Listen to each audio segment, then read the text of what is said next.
The biting wind coming off Lake Michigan rattled the heavy glass of the terrace door, a low, constant hum that usually helped me focus on the escrow discrepancies blinking on my monitor. Not tonight. I adjusted the collar of my dark jacket against the chill, my eyes locked on the 400-page ledger of the building's homeowners association. But my attention kept drifting to the sharp sound of moving boxes being dropped on the adjacent rooftop. Someone new had taken the penthouse next door, and according to the rapid, aggressive knocking I had heard in the hallway an hour ago, the HOA president, Vance, was already initiating his signature welcome. I highlighted a glaring irregularity in the maintenance fund column, my jaw tightening as the reality of the numbers set in. The building wasn't just mismanaged. It was a carefully constructed financial trap. I closed my laptop and stepped out onto the shared stone terrace, the twilight sky bruised with deep purples and fading blues over the Chicago skyline. The air was frigid, the kind of cold that demanded movement, but I froze when I looked toward the dividing wall. She was standing on the stone steps leading up to her side of the terrace, framed by the fading city light. Her fiery red hair spilled over her shoulders, vivid and untamed against the stark modern lines of the building. She wore a tight, structured white dress with a plunging neckline, the fabric gathering elegantly at her hips, stopping high enough to reveal the delicate white lace of thigh-high stockings. It was an outfit designed for a high-stakes gala, or perhaps to serve as a weapon.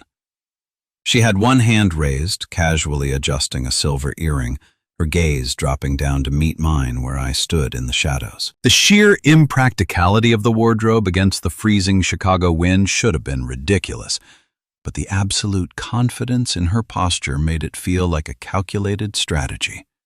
"You're going to freeze," I said, my voice carrying over the low howl of the wind. I asked my neighbor why she was dressed like that.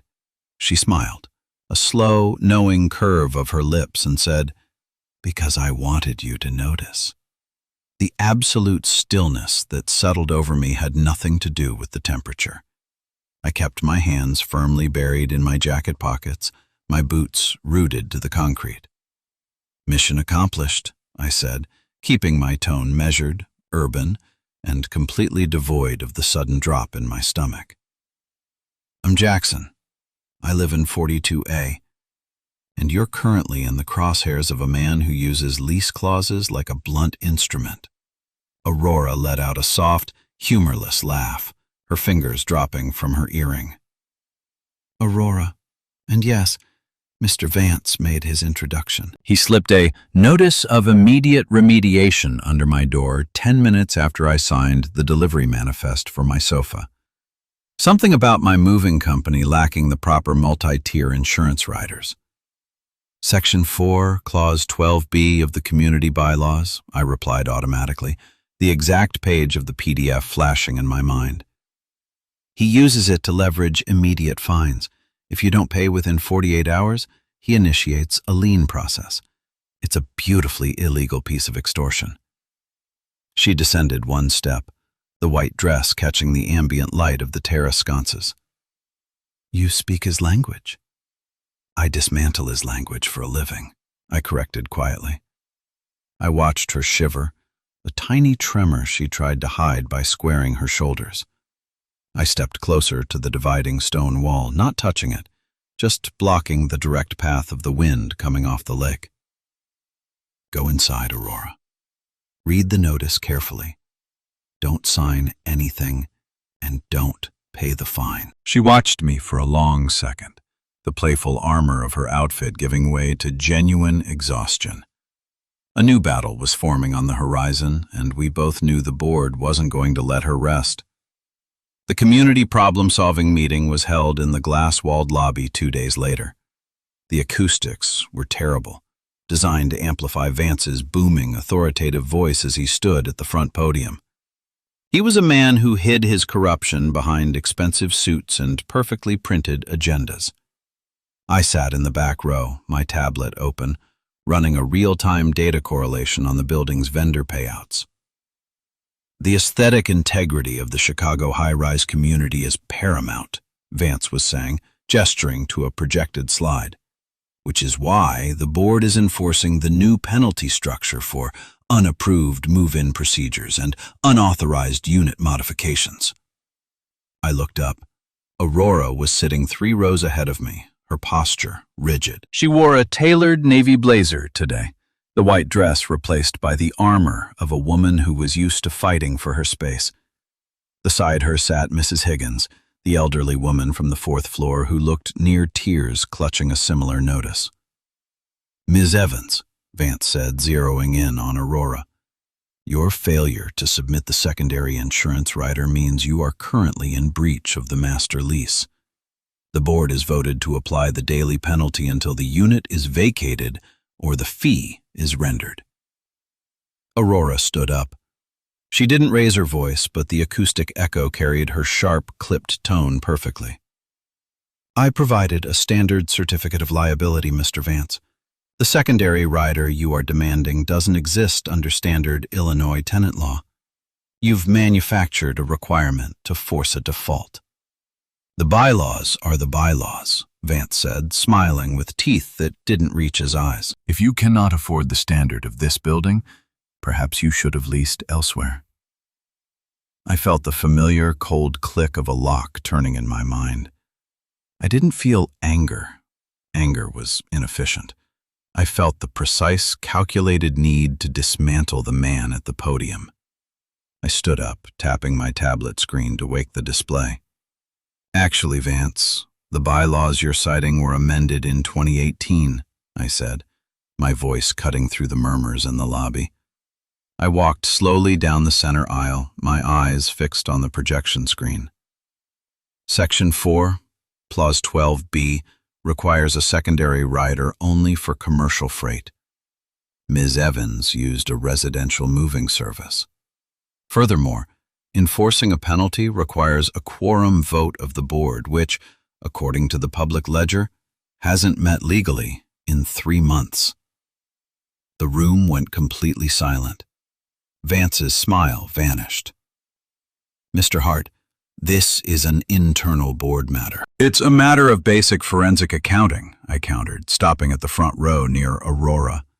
I didn't look at her, but I could feel her presence, a steady gravity just to my left.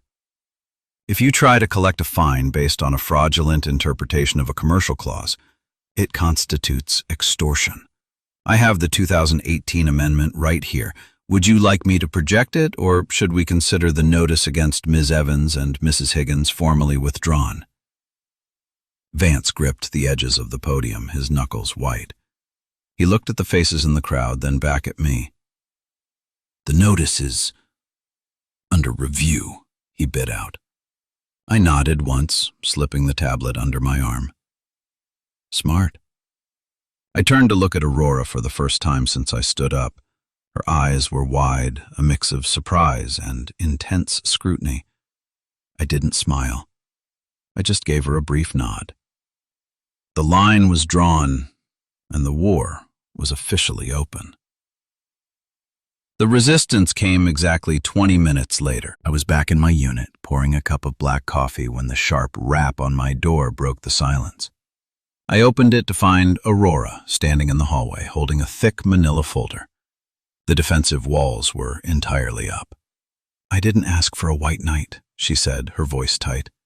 "Good, because I don't own a horse," I replied dryly, taking a sip of the coffee. "I own a law degree and a CPA license. Come in before the hallway cameras flag us for loitering." She hesitated, then stepped into my apartment. It was sparse, functional, devoid of the warmth she likely expected from a savior. I didn't do saving. I did strategy. "I can fight my own battles, Jackson," she said, dropping the folder on my kitchen island.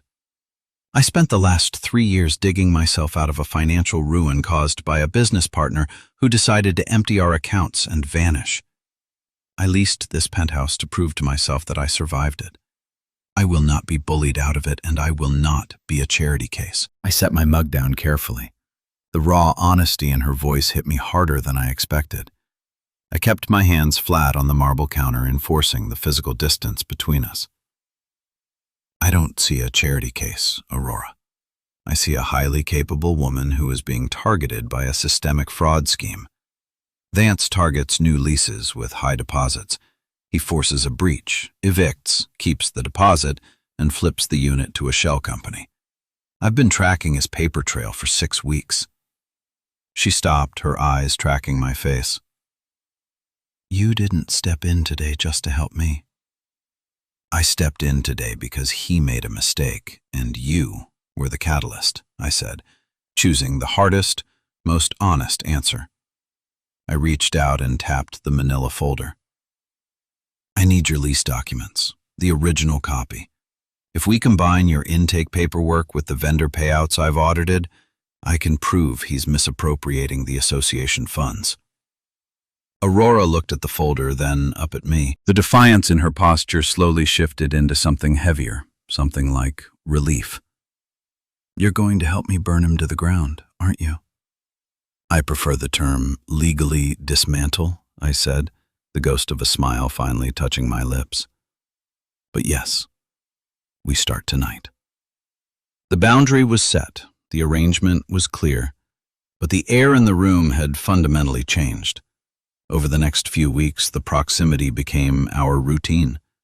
My dining table turned into a war room covered in highlighters, printed ledgers, and cold takeout boxes.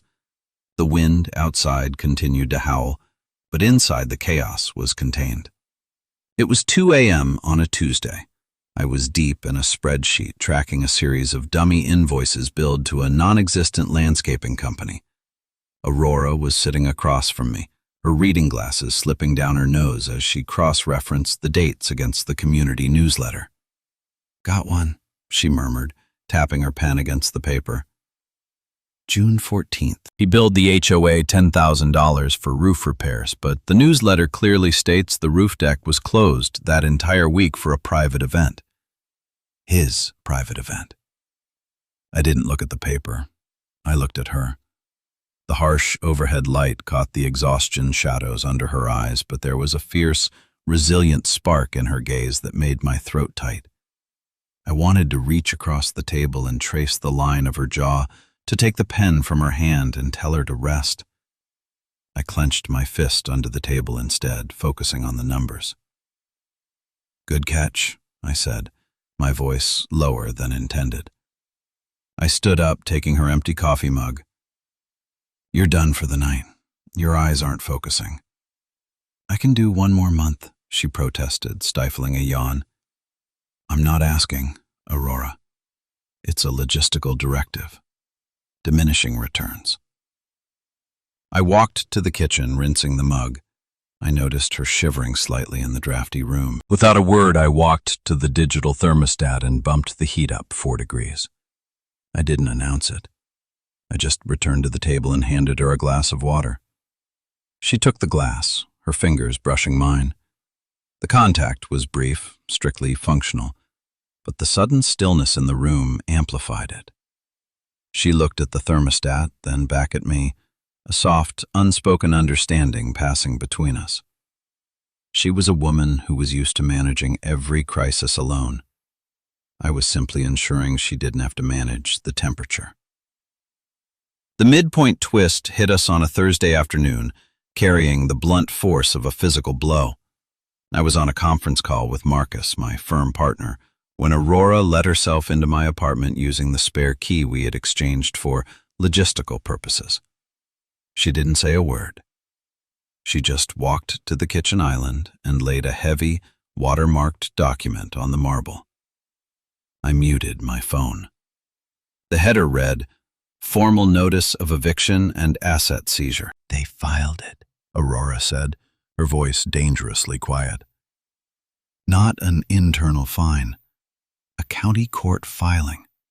Vance claims I owe $30,000 in compounded damages for structural violations. They gave me 48 hours to vacate before the sheriff locks the door. I picked up the document, my eyes scanning the dense legal jargon. This is fabricated. The structural violations correspond to a plumbing issue from 4 years ago, before you even signed the lease. It doesn't matter, she whispered, her hands gripping the edge of the counter so hard her knuckles were white. The burden of proof is on me to fight it in court, and that takes months. Months I can't live there, months I can't afford. He knows my financial history, Jackson.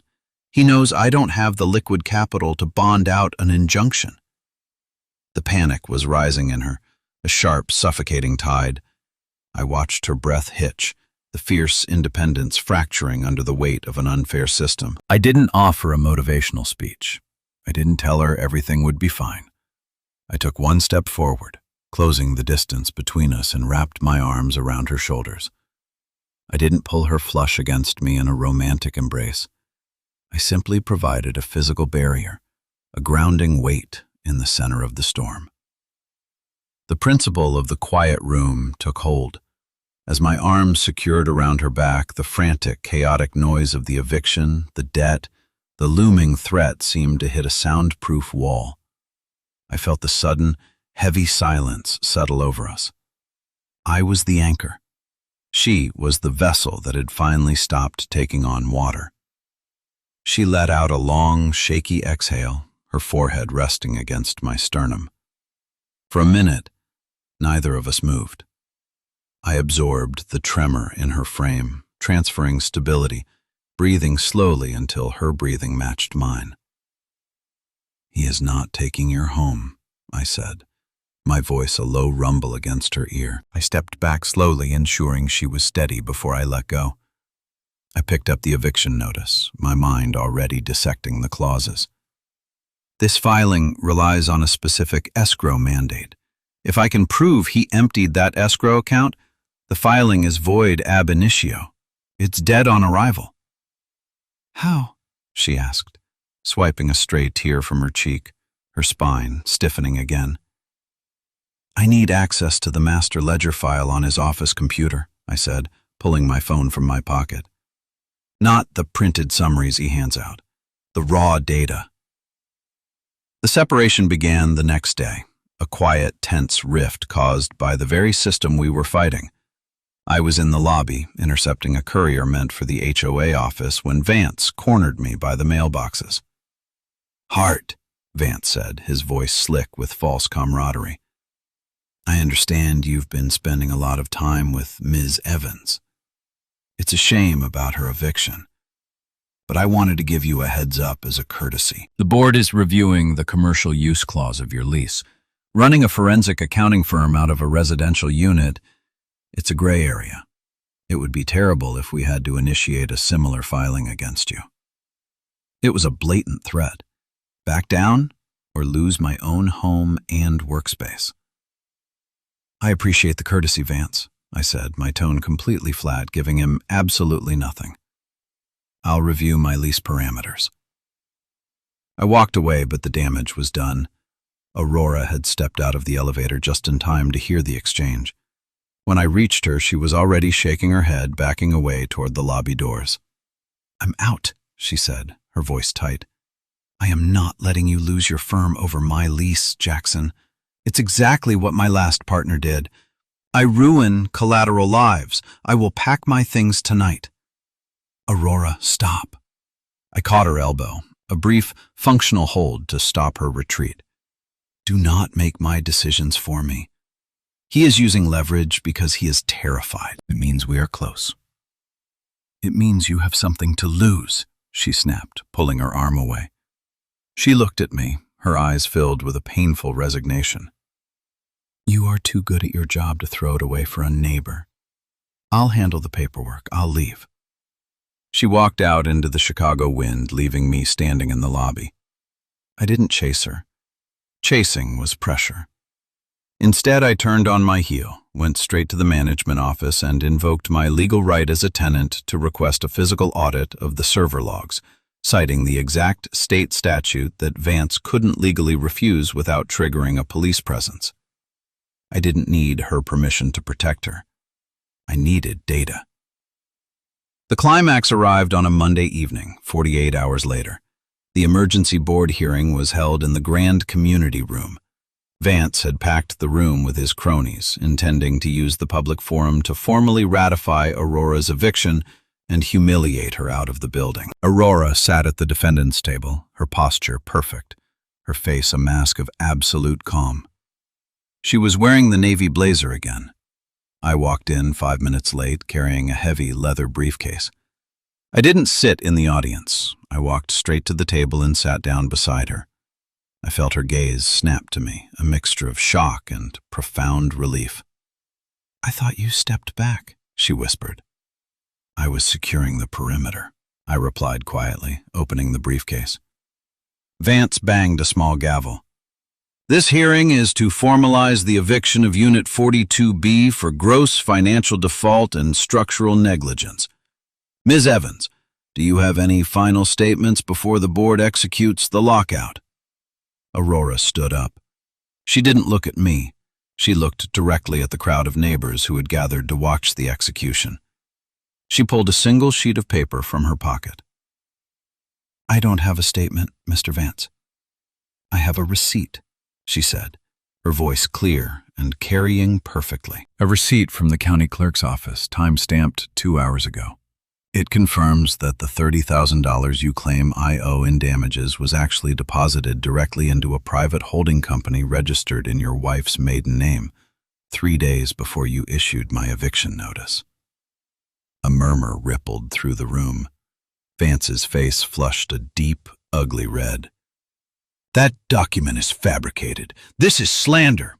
"It's not slander if it's supported by the master ledger," I interrupted, standing up beside her. I pulled a thick stack of bound paper from my briefcase and dropped it onto the table with a heavy, satisfying thud. Pursuant to the Illinois Condominium Property Act, I executed a formal audit of the server logs yesterday. You didn't just fabricate the charges against Ms. Evans. You've siphoned over $200,000 from the maintenance escrow over the last 4 years, using fraudulent violation notices to force tenants out. "You have no authority," Vance shouted, pointing a finger at me. "Security, remove him!" I didn't raise my voice. I didn't need to. I pulled the final document from my briefcase and held it up. This is a scrapped contract. It's an injunction signed by a Cook County judge at 4 o'clock this afternoon, freezing the HOA accounts and formally suspending your board authority pending a criminal fraud investigation. The eviction against Aurora Evans is permanently voided. The room erupted. Mrs. Higgins gasped, clapping her hands over her mouth. The board members sitting next to Vance physically pushed their chairs away from him, scrambling to distance themselves from the blast zone. Vance stood frozen, his mouth opening and closing as the reality of the paper in my hand destroyed his entire empire. I didn't stay to watch him crumble. I turned to Aurora. Her eyes were shining, the heavy burden of the last month visibly melting off her shoulders. She didn't say a word. She just reached out and gripped my hand. The transfer of stability was absolute. The trembling in her fingers stopped the second her skin met mine. The world, which had been spinning out of control for weeks, suddenly locked into place. I held her hand firmly, offering no speeches, just the quiet, grounded reality that she was safe. The aftermath was a flurry of practical cleanup. Over the next week, the police took Vance's computers. The remaining board members issued formal apologies to the affected tenants. The oppressive atmosphere of the high-rise lifted, replaced by a cautious, optimistic calm. I was on the terrace on a Friday evening, the wind much gentler now, carrying the faint scent of impending rain. I was packing up my audit files when I heard the glass door slide open next door. Aurora stepped out. She wasn't wearing the armor of the blazer or the weaponized white dress. She was wearing an oversized gray sweater and soft leggings, holding 2 mugs of steaming tea. She walked to the low dividing wall and set 1 mug on my side. "The transition board officially cleared my ledger," she said softly, leaning against the cold stone. "They gave me a new lease. Standard terms. No secondary riders." "Good," I said, picking up the mug. The warmth seeped into my palms. You earned it. You held the line when he tried to break you. She looked out over the Chicago skyline, the city lights flickering to life as the darkness settled. I didn't hold it alone. She turned to look at me, her expression stripping away the last of the defensive walls. I spent my whole life thinking that relying on someone meant handing them the power to destroy me. You had the power to destroy my case, to walk away and save yourself. You didn't. She reached into her pocket and placed a small silver key on the stone wall between us. It was a concrete gesture, a public acknowledgement of a shared boundary. It wasn't just access to her apartment. It was access to her life. I looked at the key, then up at her. I didn't make a grand declaration of love. I didn't need to. I reached out and picked up the key, the metal cool and solid against my skin. The principle of the arrival set in. I stepped around the low dividing wall, closing the physical distance between us entirely. I reached out, my hand cupping the side of her face, my thumb brushing lightly over her cheekbone. She leaned into the touch, a soft, shaky exhale escaping her lips. When I kissed her, there was no frantic desperation, no hungry exploration. It was the heavy, grounding sensation of a ship dropping anchor in a safe harbor. It was finality. It was certainty. A promise sealed without a single word, blocking out the wind and the noise of the city completely. When I pulled back, I rested my forehead against hers, the quiet room of our shared space echoing with a profound peace. I had spent years analyzing ledgers to find the truth hidden in the numbers, looking for balance in a chaotic system. But standing there, holding her, I realized the void I had been feeling wasn't an accounting error. It was simply the space waiting for her. Love isn't about grand, chaotic rescues or losing yourself to save someone else. True partnership is built on the quiet consistency of showing up, respecting boundaries, and creating a safe space where both people can stand tall. Please like and subscribe so we can share more stories like this.